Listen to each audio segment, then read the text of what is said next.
Any health-related information on the following show provides general information only. Content presented on any show, by any host, or by any guest should not be substituted for a doctor's advice. Always consult your physician before you begin any new diet, exercise, or training program. And thank you for listening to the Whole Care Network. Welcome to Healing Ties on the Whole Care Network. On Healing Ties, we're creating a life to love after caregiving ends by sharing stories and resources and being with awesome people like you. Now that caregiving has ended, let the Healing Ties begin. Here's your host, Chris McClellan, the Bowtie Guy. Well, greetings, everyone. It is Chris McClellan, the Bowtie Guy, for our second episode of our 6-series podcast entitled, Who Will Care for Me When I'm Old? And I am joined again today with my good friend, keynote speaker, author, and mature market expert, Joy Loverde. Joy, welcome back. Thanks, Chris. Last week, we started off our podcast series, and we just had a terrific conversation about meeting our future self. And today, we're going to talk goodbye change, hello transition. I'm just kind of wondering, with this whole concept about change and transition, what's the difference between the two? Well, we tend to think that change is all there is. We don't tend to remember that a change is actually a situation or an event that either happens or we make happen. Like, for example, we might change our job, or we might move to a new city. We do that. Or we say, okay, I just read last week that drinking diet soda is not a good thing. So I'm going to stop drinking diet soda. Okay, those are changes. A transition, on the other hand, is the psychological path we take in order to adjust to the change. So it's what the transition is, what is happening right now. And that's the difference. Now, my experience has been that people who are successful at managing change spend a lot more time consciously in the transition part. They don't on the change, they stay in the transition part. So this is the big difference between change and transition. They are not the same at all. Trying not to simplify this, but maybe just for myself, what a way of saying goodbye to change is it's just kind of accepting the change and transitioning to the new component, the new life, the new reality. Well, I wish it was as easy as that. Yeah. But it's not, because there's in the transition part, we have to manage the period of confusion and unknown and the undefined. William Bridges, who is the master as far as I'm concerned about transitions, wrote a book called Transitions. And he tells us that this unknown part is we have to spend time in the neutral zone. So we got one foot in the door and one foot in the other side of the door, and we're not going anywhere until we get a chance to take a look at the transition process. And I think it goes without saying that change in all respects takes place oftentimes at such a quick pace. Someone dies, there's a diagnosis, a close friend is moving away. Change can happen on a moment's notice without really any forewarning. I think that's sometimes where we get stuck in the mud. Right, because we're thinking the change is going to go on forever, but it doesn't. It happens immediately or slowly, but we spend too much time in the change part and not enough time in the, okay, now take a deep breath. I'm transitioning to this new situation. And that's what could take a long time, and it should. We have to stay conscious in this period of the change process. If I can share just a brief story about myself, so not only I can better understand this, it seems to fit. You can tell me if I'm right or wrong. So as I look back on my caregiving experience, and I looked at the change that happened once Richard died. There was change for two people, obviously. The point that I got to was acceptance that this happened, that this change had happened. One of the parts that I missed that took a little while, it really relates to the transition, is the take action from the change. As I'm looking at this concept between goodbye change and hello transition, how I can relate it to myself, moving from the acceptance to taking action was all about accepting the transition that went on in our lives. Yeah. And as you experienced, it's never easy. No, it's not easy, but that's why it's so important for us as we share our stories and do these podcasts to help those that are in similar situations, because as we all know, while our caregiving experience can be different, we all can relate to the journey and where people are going and where they've been. I do appreciate you taking the opportunity to share your expertise with all of our listeners here. I think that one of the key factors of caregiving, especially for older caregivers, are all of the changes that are happening simultaneously and having to juggle one from the other and not really feeling that we have our feet planted on the ground. And I just want your listeners to know it's such a common feeling that this is the new normal. The new normal. Yeah, sure. Because the older caregiver, well, all caregivers in a sense, we're managing it's a fragile balancing act between caring for the person that we love and care about, thinking of our own needs, which is something we talked about in our first podcast, Meet Your Future Self. The other thing that I like that you said, when it comes to caregiving and aging in particular, there's really nothing like business as usual. Nothing like it. I take this time to continuously remind myself I am learning something new here. Somehow, I'm going to look at this one day and see the lesson. I may not know what it is now, but I am definitely learning something new. And sometimes I just hang on to that thought for a while until I can feel like I can take action. Taking action isn't something that feels comfortable at any time during tough transition. But once we do that, the learning happens. And that's something to look forward to. Anytime that we can take an experience and learn from it to help ourselves and then share that learning experience with others to help them along the path, I think we're doing good work. It's important to talk about being in limbo, Chris. Oh, the reason yes. is sometimes people just want to push this time away. And my definition of limbo is not knowing where to turn or what to do and just being frozen almost. And that just acknowledging that either I don't have enough information right now, or either I am not physically able to handle this right now, or maybe I just need to go take a hot bath and give myself permission to not know. And that being in limbo, I know that what happens for me is I say, okay, I'm not going to be in limbo forever. Right. This is a temporary situation. Take a deep breath, Joy. You're going to be okay. No tiger chasing you. It's okay. I've survived tough times before, and I can do this again. I take a lot of deep breaths. Giving yourself the permission is so important in all aspects of life. It's kind of like validation. Sometimes, we need to be validated, especially in our role as a caregiver, that there are some hard days. And it's okay to be in limbo. Give ourselves the permission to feel the way that we're feeling, trusting that it's not going to last forever. And it doesn't last forever. That is so true, because we certainly attest to it not lasting forever. So, Joy, let's take our break here. And then when we come back, I'd like to chat about strategies to managing change and cutting through the fear of change. How does that sound? That sounds great. Okay, so you're listening to Who Will Care for Me When I Am Old with Joy Loverde on the Whole Care Network. We'll be right back.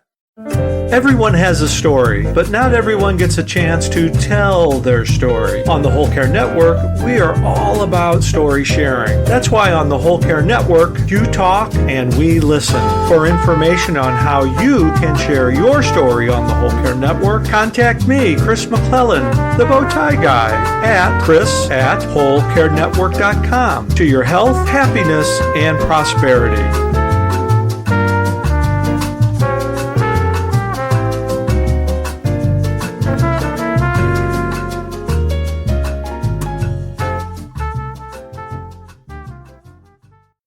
Are you an older older family caregiver? Are you managing the care of a partner, siblings, or aging parents? Caring for aging individuals brings about a lot of questions regarding your own future care. I'm Joy Loverde, author of The Complete Elder Care Planner and Who Will Take Care of Me When I'm Old. I hope you join me and Chris for this 6-part series on the unique needs of the older caregiver. Well, welcome back, everybody. I'm with my good friend, Joy Loverde. Joy, so before we went to the break, we were giving ourselves permission to be in limbo. So, and that's okay, as we're continuing our conversation about goodbye change and hello transition. What are some strategies that we could use to manage change? Well, took a long, hard look at this since older caregivers particularly are managing lots of change at the same time. So I took a long, hard look at it. And actually in the book, Who Will Take Care of Me When I'm Old, I have a manage change worksheet. And it's you can download this worksheet from my website and you could customize it. So basically what I did is I took the situation and I took it apart. So that if I'm going to manage change, I can just tear it apart and then help myself manage it little by little. So my strategy is to take a look at the situation first and foremost, not making up any stories, just the situation. You know, someone died, someone moved away, I got fired. No story, just what's the situation. And once I was able to nail down exactly what the situation is, I begin to ask myself questions like, what was my life like before the change? How does life look like now? What does it look like now? What am I saying goodbye to? What am I saying hello to? These are some of the questions. It's always about the question. Who besides me is affected by this change? And importantly, were there clues that this change was inevitable? So that's the situation. Take a look at the situation without the emotion, and you do that. And it's hard, isn't it, to separate the situations from the emotions? Oftentimes, our emotions kind of can get into the way of sound decision making. I'm kind of the poster child for that. So we all are human and compassionate people. If we're a caregiver, we're compassionate people. The nature of the work that we do for others and also for ourselves. This situation then calls us to look at it from the transition point of view then. So first we have the situation, and all of a sudden it is wise for us to say, all right, here I am now. How am I feeling? What right now am I not in control of? What am I in control of, right? And what are my greatest fears regarding this change? So now the transition limbo part begs us to look at us in the middle of this change. And again, we could address the transition portion of change slowly and respectfully for ourselves. There's nothing to rush about the transition period. No, there are no rules. No one's telling you hurry up. There's none of that. So that you can take a look at the opportunity to say, am I angry? Am I sad? Am I remorseful? What really get in there and be your human self and love yourself all at once. Yeah. Definitely. We're managing this all day long. I find, Chris, the reason I've decided to create a worksheet is because this writing down these answers to these questions is so healing. Oh goodness, you anticipated my next thought, because as I was thinking about the worksheet and listening to you, I thought, goodness, having the opportunity to write down these thoughts and go back and reflect on them I get in touch with that, because at least for me, blogging was such a a wonderful outlet to form of journaling, but blogging for me was my tool to kind of put some of these thoughts down. And the best part about that, Joy, is now 4 years later, I can go back and look and read about situations that Richard and I were involved in and take some comfort in knowing that, you know what, he was well taken care of and we did exactly what he... Exactly. You have no regrets. I have no regrets. My only regret is he's still not here. That's the only one. I have no control over that. Well, you got to the place. So many people would say, no, it was my fault, but not you. You were conscious, and you chose to be conscious through this very difficult time. And so many positive outcomes came for you, especially you have a movie, you have a book, you have so much to show for your willingness to stay in the game. Credit to you. I appreciate that, and I get to meet awesome people like you. That's even better. So I do end this conversation with the reward, and the reward, of course, is the launch of growth and learning, and that is not to be underestimated. You meaning the listeners, you will get rewarded for the work of staying conscious through this whole process of change and transition, without a doubt. It's funny how our conversation just flows into the next questions, because one of the things I wanted to ask you before we closed our second podcast is, in your book, you write about how to take action when you're stuck in fear. Could you just share a few parts of your wisdom on removing fear? Sure, Chris. I don't think we remove it. I think we live with it and we manage it. Mm-hmm. And we let it on our shoulder and we let it be. That is how I have found that I don't push it away. So Number one is, again, I'd like to go back to writing down what the heck is scaring me so much. Write it down. And when you see it in black and white, it's like, oh, okay, wait a minute. This is again, I'm not being chased by a tiger. This fear is not going to, I can do this. I can do that. And then the fear does not become me. When I can write it down, I can put it beside me. It's not inside me anymore. So that's one thing. Cut through the fear, write it down. Just write it down. You're not going to believe how much power it has in writing it down. And then also, the next step for me, I'm looking at what I just wrote down, is just separating fact from fiction. What am I making up here and what's real? And then I go toward the real part and say, who can help me with this? Other people have solved this problem. Find out who they are and pick up the phone, send them an email, go visit them, and get answers. Oh, Joy, that's such sage advice. And writing it down, it gives you your key, not only while you're in the middle of caregiving, but also after caregiving ends. I would like to tell you a story. This is especially true for older caregivers, and that is the fear of running out of money. And I know I mentioned that we're going to be talking about money later on, but we're also talking about being paralyzed by a fear. And in my case, I was always afraid that I was going to run out of money, either myself personally or looking at the people I was caring for. This running out of money was just going through my brain 24/7 and really taking over my life. And so in this case, what I did is I just wrote down on a piece of paper, I am afraid of running out of money. And I looked at that and I said, what the heck am I thinking? Why am I not talking to people who could tell me, say, Joy, let's bring your budget, bring your assets, let's talk about it. And it was like, I didn't realize how simple the problem was. That fear was, I was paralyzed. And then I said, oh my goodness, this is such an easy problem to solve.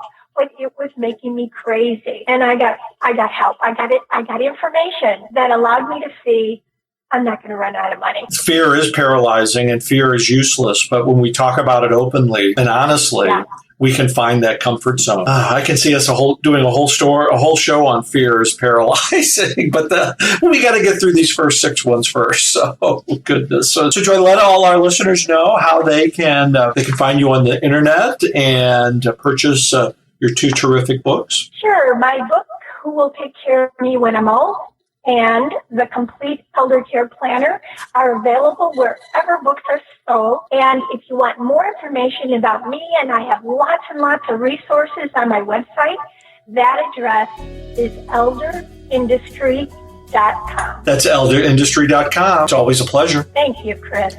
And we look forward to next week's episode entitled Goodbye Change, Hello Transition. We want to thank you for listening, and we welcome your comments and feedback. Send us an email at wecare@wholecarenetwork.com. I'm your host, Chris McClellan, the Bowtie Guy. I'm creating a life to love after caregiving ends through radio, writing, travel, advocacy, and being with awesome people like Joy Loverde. Healing Ties and the unique needs of the older caregiver are part of the Whole Care Network. Visit us online at thewholecarenetwork.com, where you can meet our show host, listen to all our shows, especially our special podcast series featuring Joy Loverde. Make it a great week, everyone. Bye-bye.